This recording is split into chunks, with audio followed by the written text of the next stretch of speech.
आज तुम्हाला आता पाण्याच्या नुकसानीमुळे काय परिणाम झालेला आहे तो दाखवते पराठीचा.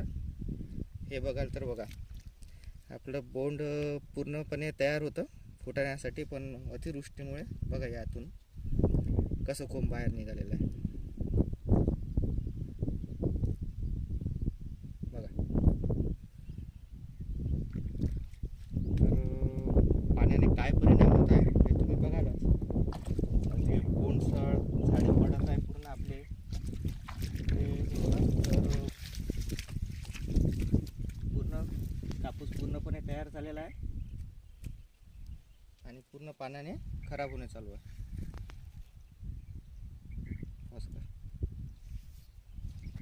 तर अति पाण्यामुळे बघा कसे झाडं पूर्णपणे जमिनीला झुकलेले आहे.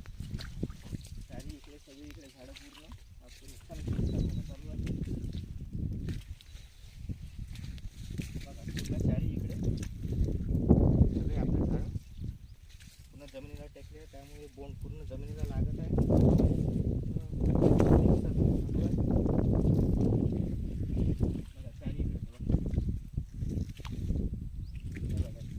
झाडाला किती ते कोंडे आहे? 1 2 3 4 5 6 7 8 9 10, जवळपास 20च्या वरती क्वांटिटी आहे.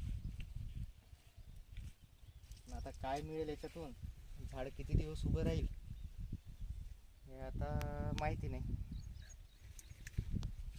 व्हिडिओ आवडल्यास लाईक करा, सबस्क्राईब करा.